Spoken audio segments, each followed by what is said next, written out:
Welcome back to Cheddar Politics. The House Budget Committee voting to advance the Biden White House's $1.9 trillion coronavirus relief bill, which includes $1,400 stimulus checks, vaccine funding, and minimum wage increase at the federal level. The package heads for a vote on Friday for the full House. Joining us now is Missouri Congressman Jason Smith. He's the GOP leader of the U.S. House of Representatives Budget Committee. Thank you so much for taking the time here, sir. I do want to start with polling and American sentiment right now about this particular bill. So we're going to poll for our viewers here. These are the recent numbers out of Quinnipiac University earlier this month. They show, Congressman, that 68% of all Americans support the $1.9 trillion stimulus bill. That includes 37% of Republicans. So what is your argument and what do you say to members of your own constituency in your party, to Republican voters that support it, as to why you would be against it?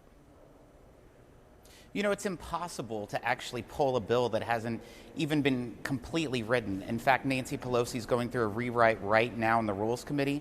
But I can tell you, based on the legislation that was before me on Monday in our committee, where we had a 7.5-hour markup, once the American people understand everything that's in it, they won't like it. Because I can tell you, less than 9% of all the spending of the $1.9 trillion actually goes to crush the virus and put shots in people's arms.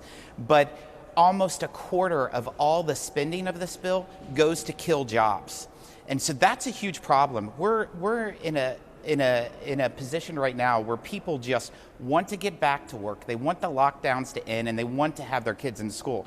That's what the American people want. They don't want a bailout to Pelosi, Schumer, and Biden. That may be very fair, but some parts of the bill do appear, and I understand your point about polling here, Congressman, but there are parts of the bill. I mean, the idea of direct stimulus checks right now is supported by nearly 8 in 10 Americans, and that also includes Republicans. One of your colleagues in the Senate from the Show Me State, Josh Hawley, of course, very publicly called for $2,000 stimulus checks. Would you be in favor of a round of stimulus checks if they were completely independent or isolated from the rest of the legislation?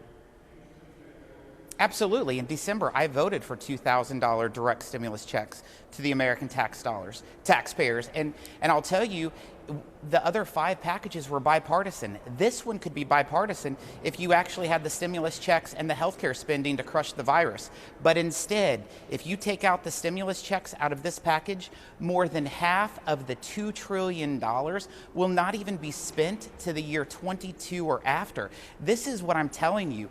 A slush fund that is rewarding Biden's friends, donors, and allies. Look at all the money going to the blue states, such as California, New York. It's unacceptable. The money needs to go to the American people, but instead it's hurting the American working class. I do want to ask you about the raise for the $15 federal minimum wage. I've watched enough of your interviews, Representative Smith, to know the parts of the CBO score that most concern you. You and other Republicans have said, number one, it would cost 1.4 million jobs, and number two, it would increase the deficit by $54 billion over the course of the 10 years. Democrats counter that argument, however, by saying the CBO in the very same report also said you would lift 900,000 Americans out of poverty and raise income for 1 in 10 American workers. What's your response to those points specifically as to why you might be against the idea of lifting 900,000 Americans out of poverty with a $15 federal minimum wage? There's a bigger point to that you didn't bring up. 31 million American senior citizens who live solely on fixed income from their Social Security checks. When you raise the minimum wage to $15, that increases the cost of goods that they have because they're not getting an increase. 31 million seniors who are on fixed incomes. They're going to have to make the decision whether to pay for their utility bills, whether to buy their pharmaceutical drugs, or put food on the table. So that is a huge concern. Also, within the $15 Washington mandate, it would virtually eliminate sheltered workshops. So people with disabilities that are working, they would lose their sheltered workshops. Those are 2 very important items that this $15 mandate would create that no one's talking about. So I could go through the whole list of the 1.4 million people that would lose jobs, but the 31 million seniors who are on fixed incomes that's not going to be able to afford their drugs, their food, or their heat because of this.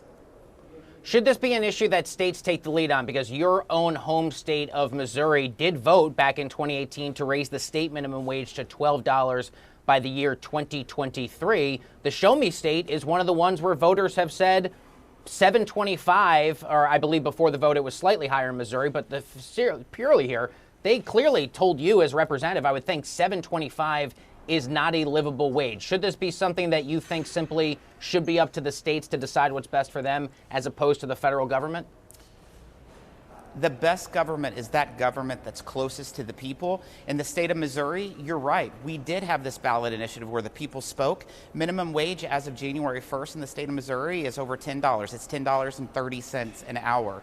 That is how it should be. There should not be a Washington mandate. It needs to be decided. What works in Missouri doesn't work in California. What works in Iowa doesn't work in New York. Let it be that local area, the local people to decide, not a Washington mandate. So are you in support then of Missouri voters having a $12 minimum wage by 2023? I'm absolutely in support of the Missouri voters in making the decision what's the best minimum wages there. They did it several years ago, and that's what we're living with, and we're doing fine. We definitely don't have a $15 Washington mandate that's before us, and I don't want federal legislators telling Missouri, you're wrong.